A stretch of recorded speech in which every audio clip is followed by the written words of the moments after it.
Hey guys, welcome to Grooves and Motivation Live. You're with me, Jermaine Morgan, today, and today we're going to be talking about something for you musicians. I'm gonna try to be brief today for everybody that's watching the replay. So make sure you stay tuned all the way to the end because I'm going to be giving you 3 points that's going to help you to stop chasing gigs. So stay tuned.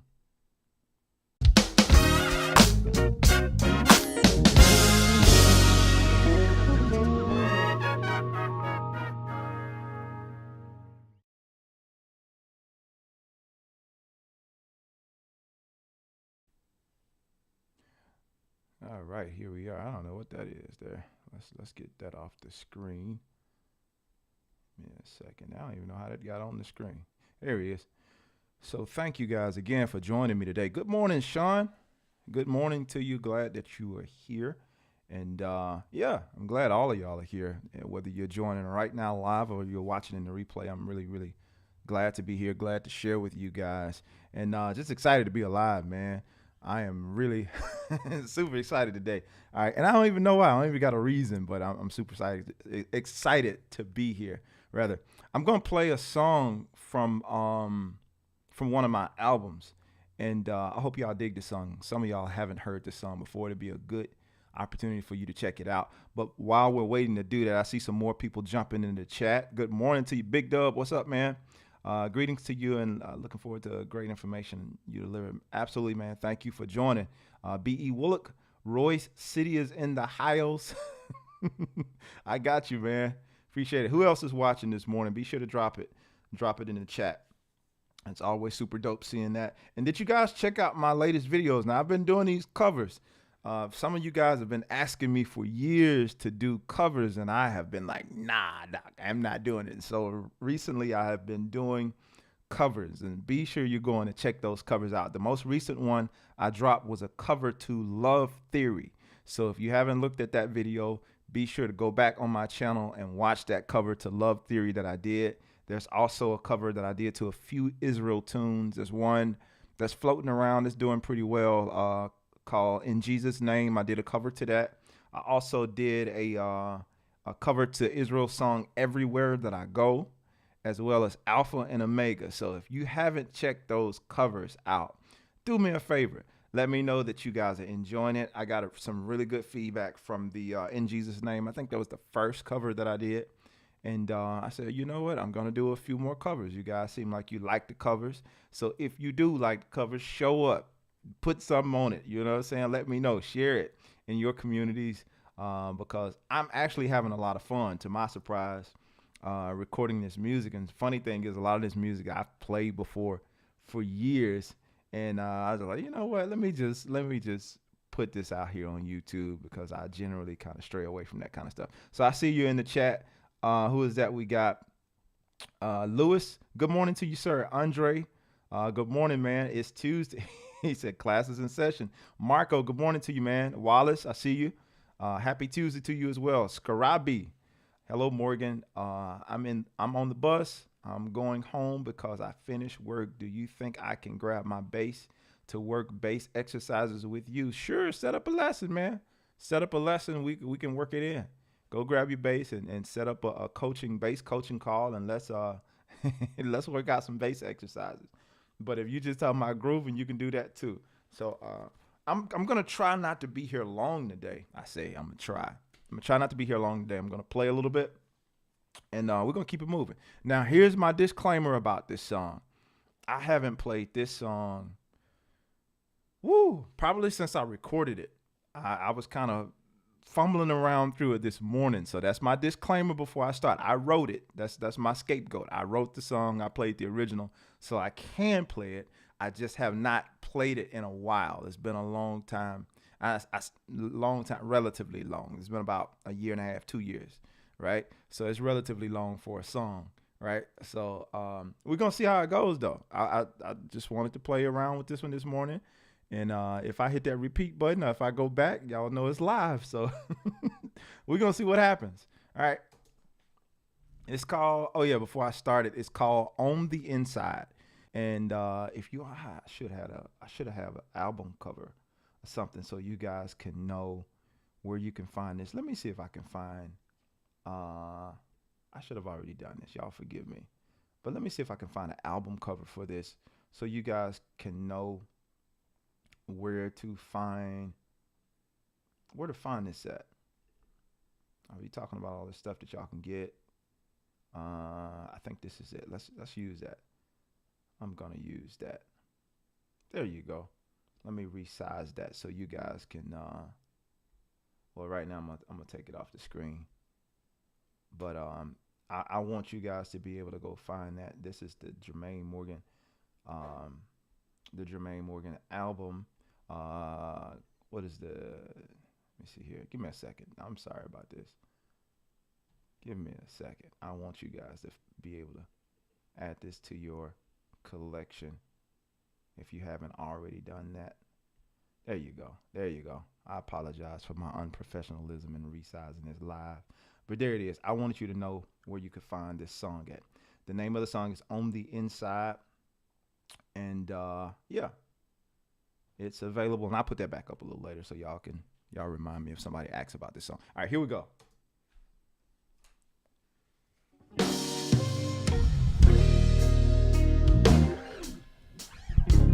All right, let's get a better intro than that. We can do better than that. I don't get no count in. That's why I ain't get no better intro. Okay. I don't got no click.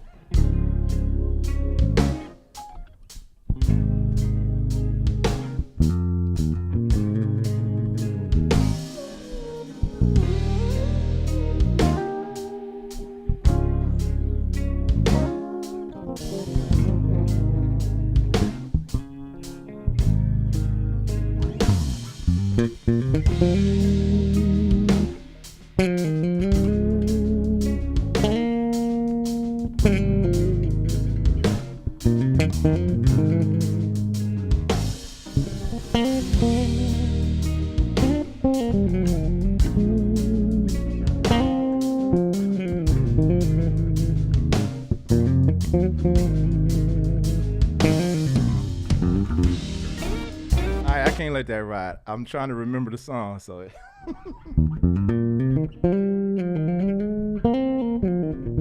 gonna try it again. We'll see if we can get it a little better. All right, we're live. So let me do it again. I told you I hadn't played this in a minute.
Yeah.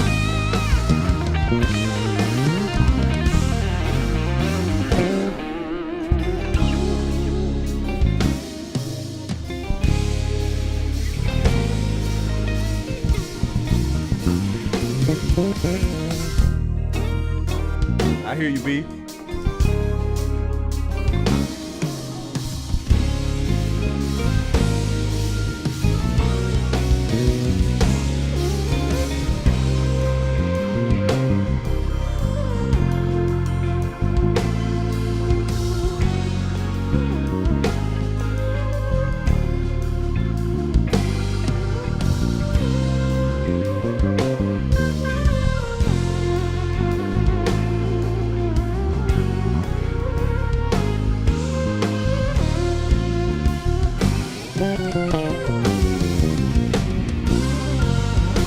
I remembered it.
It was rough, but we got through it.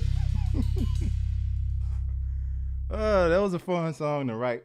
I wrote that song, man, how many years ago? I'm probably 6 years ago. I wrote that song, maybe longer. And we just recorded it. Just finished it. We did it when we did the first Dreams Work Reality. This record here, this was the part 2 that we actually released the song on. But yeah, we recorded it years ago and went back and made tweaks to it for this record that we put it out on 2021. That's when we released it. Man, it's 2023.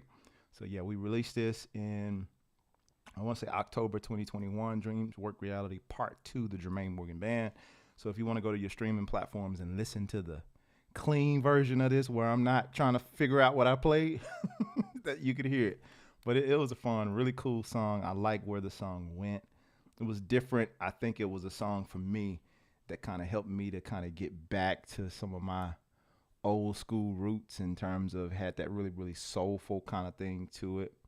And yeah, it had a little bit of Mississippi and a little bit of everything else mixed in with it. So, and that's me playing the guitar as well on that. So hopefully you guys enjoyed that. I had that in my spirit this morning. I want to play a little bit of it. But I think one of the favorite parts of this song is the vamp, is that like repeating line here. Let's see if we can get it.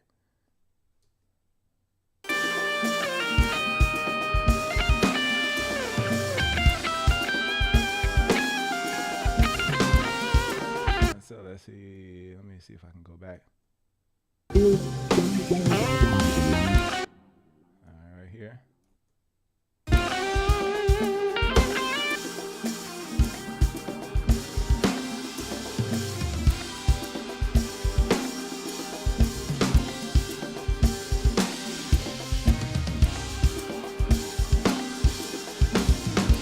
I'm gonna try to find a good hoop section so I can play with that.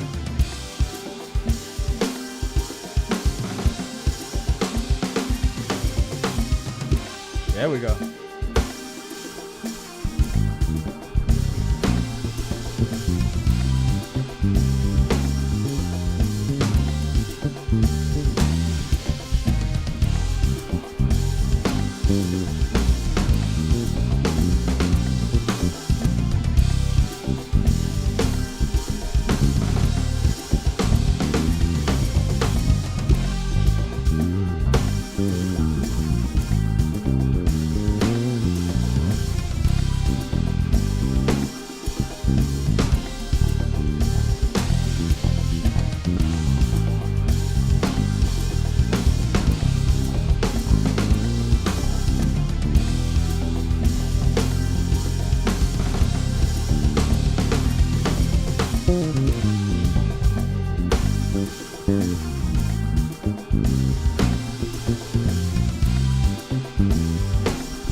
guess I like that so much because it just keeps going on, and you can keep substituting those bass notes with the chords. I don't know. It's funny for me. P Santa Boogie says nasty song. When you recorded this live charts, the drummer made it so smooth. Thank you, man. That's one of my best friends, Darius Fant, playing drums on this. And yeah, he and I went back and recorded our parts together. Um, all of the rest is obviously I'm playing multiple parts on this song. Will Burns is playing the keys on this particular song, so all the key parts, most of the key parts, he's playing them all. I think I did some little stuff in there on keys, but majority of all the key stuff he did it, and the drum loops and all that stuff. Of course, I did that stuff, but we did go back and do our drum and bass parts together, so it would feel a little bit more organic. And so yeah, there is a gel that's happening there that was organic in the moment that I was glad that we were able to capture, and so I really enjoyed that. No, I didn't use charts for this. I think he may have made some notes. He had his iPad there making some notes as we were kind of talking through sections of the song, but I knew the song. I obviously wrote it and I remembered it. So at the time we were recording this, I didn't have any charts for this. So Andre says, nice groove and song. Thank you so much, man. As a drummer myself, I really appreciate those chops. Appreciate that, BE. Yeah, man. So, okay, jumping right into this, we've grooved this morning. So I want to jump into something really, really quick so that we don't spend all day on here. Stop chasing gigs. Stop chasing gigs. And I hope this will be helpful for a lot of you guys today. But like one of the things that I've noticed in my years of being a professional musician, like the common thing with musicians, once we develop these skills and get them to a certain point, we're concerned about the gig because that's like, obviously for a lot of people, that's the return on your investment. How do I get gigs to make this money back that I put in for this gear? That's basically how most of us in a traditional setting, that's how we make our money, by gigging. So Jermaine, what do you mean by stop chasing gigs? It's like, that don't make sense, but you know me, I always got some type of thing up my sleeve when I say something. It ain't just random. So with that, one of the things I learned here when I moved to Atlanta years ago, and I won't go through that long story, but when I moved to Atlanta years ago, most of the musicians who were in the industry that I connected with right off, all of them were kind of saying the same type of stuff to me. Yeah, man, you need to go here. You need to go there. You need to go to Apache. Like Apache was the spot back in the day. You need to go to 290. It was another place that they were telling me that I needed to go to. I can't remember the name of it. This was like 15, 16 years ago. But Atlanta had these spots where apparently everybody would go.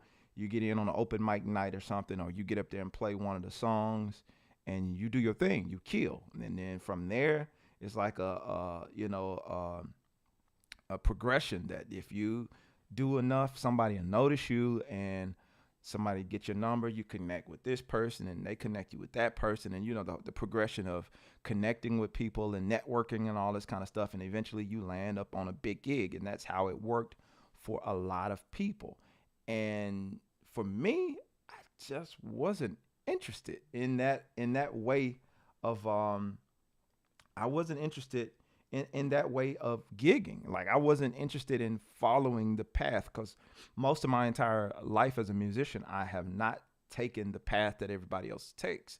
So, not to mention I wasn't interested in going to these places, not to say anything wrong with them, but that just was not my interest. I'm like, I don't really want to go to this place and play. And I don't want to feel like I have to prove anything to anybody. And I know for musicians that's tough, because in a sense, it's like a rite of passage, or you paying your dues, so to speak, to be on.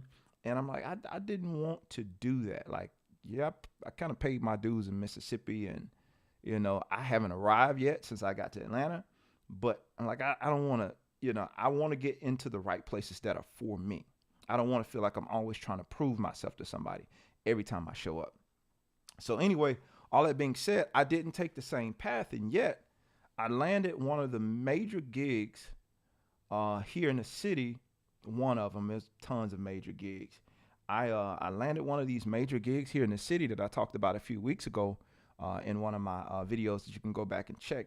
3 ways to something. I forgot what the name of it was. But anyway, I talked about one of the gigs. What's the name of the video since I brought it up and somebody might want to check it out.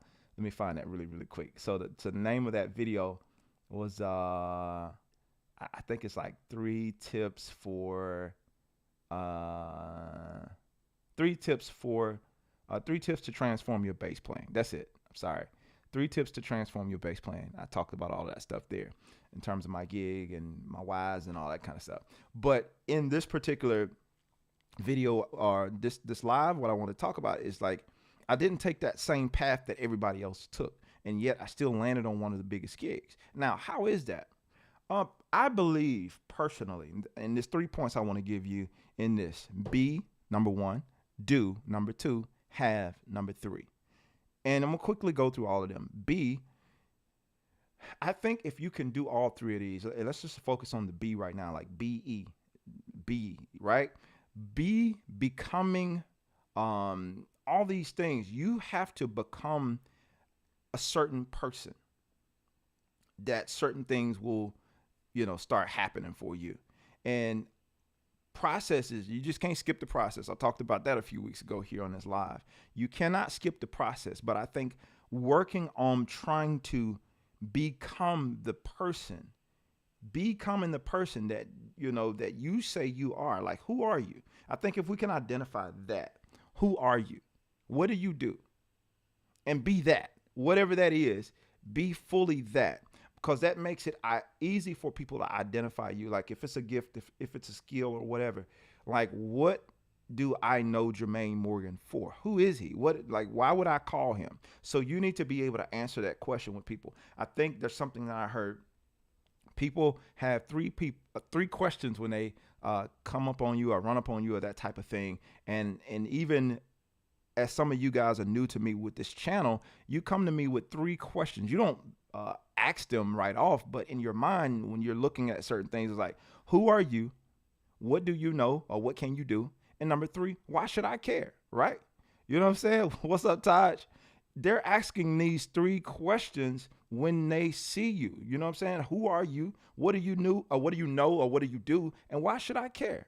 Because you got to be able to answer these 3 questions for people immediately when they meet you, or if you want to have some types of dealings with these people. So the best thing for me, in my opinion, for you to be doing is to be this stuff already. Be this thing that people are looking for, or already be the thing. Don't be trying to be the thing, be it, right? And once you do the be part of it, now you start doing the thing that you say you are, right? So I have to first be the person that's going to practice, be the person that's going to work on this instrument, be the person that's going to learn the music, be the person that's going to work on my craft, be the person that's going to work on my mindset, be the person that's going to work on my attitude, all these things in private, to be responsible, to be resourceful, but to be all of these different things that a person is looking for. I have to be that. Because in order for a person to find me and have me be the person that they need, I need to be that thing that they're looking for first. And then I'm doing the thing that they need me to do, because once I got the be part out of the way, number 2, I'm doing the thing that they want me to do, or the thing that I should be doing. I want to put all the focus on the people, because when I say stop chasing gigs, when you start doing what you were created to do, whatever that is for you, then certain things begin to look for you. It's like certain things start to find you out, and opportunities present themselves to you. Like when I got presented with this opportunity to do one of these, major church gigs way back in the day, I was just being and doing who I said I was. You know what I'm saying? I was serving in a ministry that was a startup ministry. I had played for other churches and that type of thing. But at this particular time, the B part, let's go back to the B part. So I was playing for this church. I'm not going to say the denomination because I don't want nobody to get offended. But I was playing for this church, and I felt like spiritually, man, I'm dying. I felt like I wouldn't get nothing. Spiritually, I'm at the point where I'm ready to marry my now wife, you know what I'm saying? And I feel like I'm just struggling, and I'm trying to grow as a young man, trying to transition from, young cat to adulthood, adulting. And I felt like I wasn't getting fed at this church. And the music was all right. As far as musically satisfying, but I wasn't feeling like I was growing. So I was looking for something, and lo and behold, I met this pastor at a studio session, and he invited me to his church. And I really enjoyed the word that I heard. I went to his church to hear the word. He was a producer, and I went to his church to hear the word, not to go and play. He knew I could play, but it wasn't about that. You know what I'm saying? It's like I went. He invited me to one of his services, midweek service. I went and checked out the word. I'm like, that's what I've been missing. So I went for the word, and I kept coming back. And eventually, he asked me to play. Obviously, he needed musicians. It was a startup ministry, so he asked me to sit in and play one time, and I played. And so he eventually started throwing a little bread out there to pay me to play. But it wasn't like, for me, it was never about the money. I wasn't there for the money. I was there for the word. I enjoyed who he was, and I enjoyed the word that he gave. And so I was there because in my being, I'm a believer. That's who I am. And so I need to grow as a believer so I can do believer things. I can do more believer things. And so in my growing as a believer, I went to that church. And so lo and behold, to fast forward through this story, the call for this major ministry came to this guy who was the pastor of this church. And it was like, hey, do you know a bass player? Because we are looking for another bass player. It's like, yeah, I got a cat over here that's killing like every week. And he like is more than capable of. I'm sitting here like, my first question to him, as I said many times before, but if you knew, you ain't heard this story. I was like, he was like, there's this opportunity to play at this church, and they are interested in you. I'm like, what? I said, first of all, what we gonna do here? Yeah, I said it with that bad grammar. What are we gonna do here? He's like, don't worry about that. If we need to move the services around, we'll do whatever we need to do, because I never want to hold anybody back from an opportunity that could move their life forward. I was like, man, I got mad respect. Always will have the utmost respect for this guy for that thing that he said then. And so as it stands, I did the audition, and later on I got the gig and was there for 12 years. And so all of that didn't come because I was chasing a gig. To get to the point, all of that did not come because I was chasing a gig. I was being who I said I was, and because of my reputation that I already had based on what he had learned of me in those months, he was able to recommend me for something that could have been bad for his name had I not been the person that I said I was, right? And he knew I had the chops to do it. I knew he has the skill. I know he has the skill to do it. You know what I'm saying? So I know if I recommend this cat, number one, they're calling me, so they trust my word. They trust my judgment. And so if I recommend him, I'm not worrying about him going in there and destroying my name or my recommendations. No. So I had already been doing the thing. So I was being and I was doing. So the third thing is once you get these two things down, then you start to have, because you become the person that does the thing. Now you get to have whatever it is you're trying to have. So the gigs that you're looking for, as a result of me getting that gig, that opened the door for more people to see me, and they start paying attention to me. And I started getting called for other stuff, a lot of stuff I didn't want to do, but it's like it put me on a platform to now these people, their questions are answered instantly. Remember the 3 questions that I told you at the beginning. Who are you? What do you do? And why should we care? It's like, well, obviously we should care because you're doing this really well, and you killing it. So we want to know, who are you, right? Because at this point, I'm just a person on the stage holding the bass and doing what I do, but they want to come up and meet me after church or after service or whatever. All right, who are you, man? I know what you do, but who are you now, right? And I care because I have something that I want you to do for me. So now this leads to session work, and this leads to other concerts. This leads to other things. Now, that wasn't the only thing, because some of you guys might be listening to this like, okay, Jay, that's cool for you that you got that great platform, but what about me then? I don't have a platform. Well, in this social media age that I didn't have back then, you have the opportunity to put yourself out there and allow people to see what you do well. Put your best foot forward here on social media. You have Instagram, you have YouTube, and it's like, in a nutshell, it's like it's really no excuse now. It's really about you being who you say you are. So now I want to throw this in there, because I think it would be irresponsible for me not to throw this in there. Just because you're putting your stuff online, because the argument may come up, well, I'm putting myself out there, nobody's calling me. Well, who are you being? You're doing the thing, but who are you? Right? You remember the questions that people are going to ask. Now, when they go to your social media profiles like Instagram and Facebook, who are you? Because you do know, like I've been in positions where they were looking for musicians, and well, they gave me that job of looking for the musicians. And the first thing I'm doing, I'm going checking your social media, because just like that pastor with me, I got to check your character. I got to check who you are. Who are you? Because if I recommend you to these people and they're taking my word, now I'm looking bad because I recommended somebody that's like, man, this dude come in drunk, or he come in high, he smell like weed.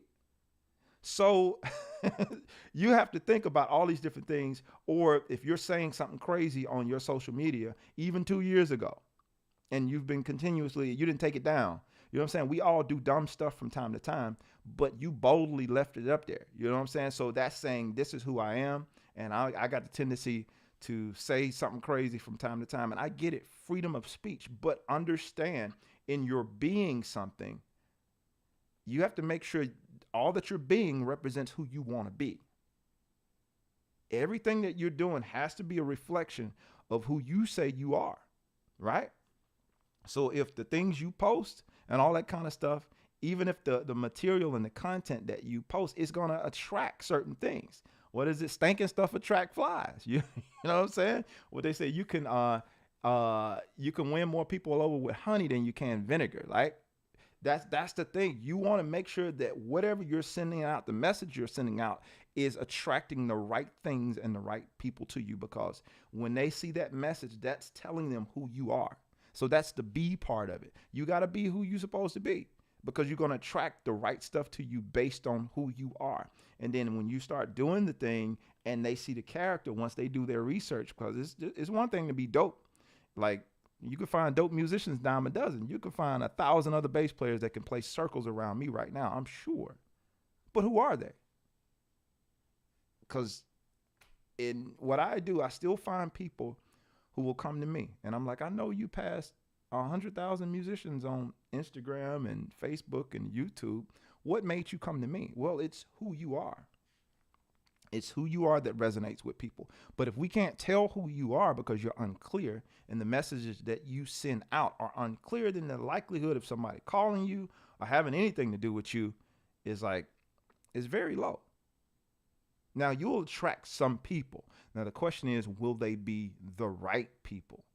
And if you notice that you keep attracting certain types of people or certain types of gigs and that type of thing to you, or attracting no gigs at all, you got to look at the signal. What are you putting out?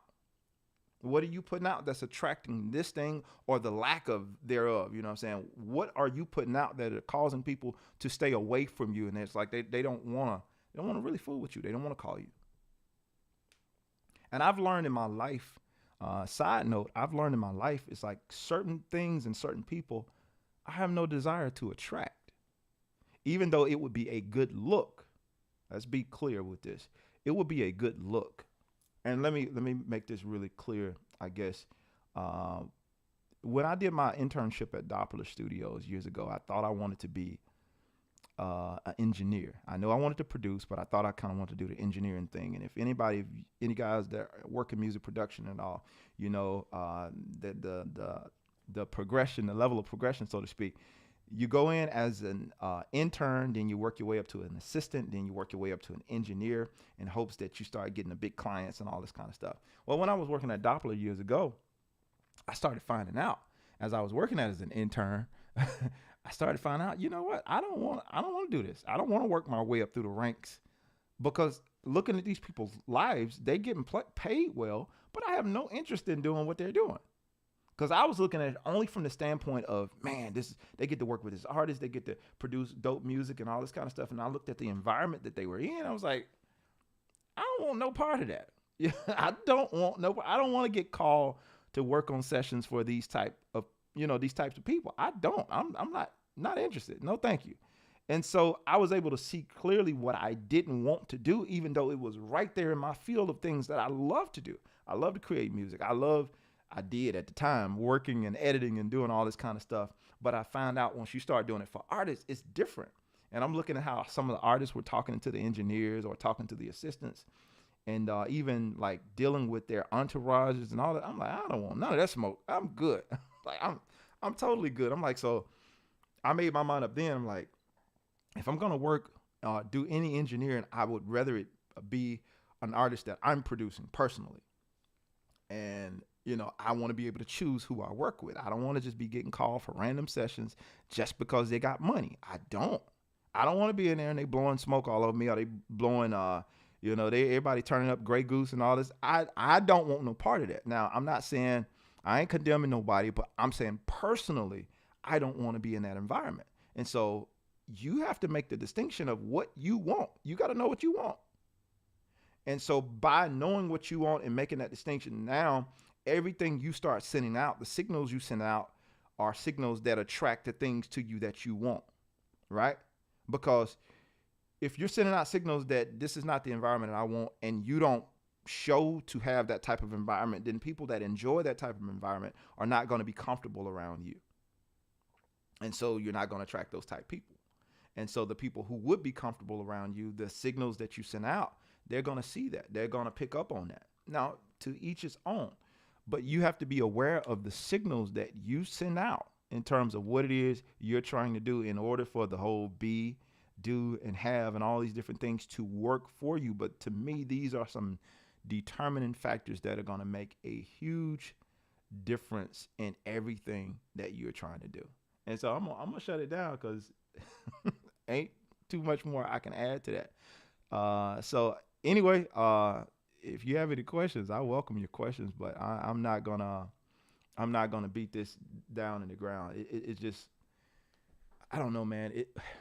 This music industry thing is very interesting, and there's more than one way to success. Hence my book, 10 Ways to Success.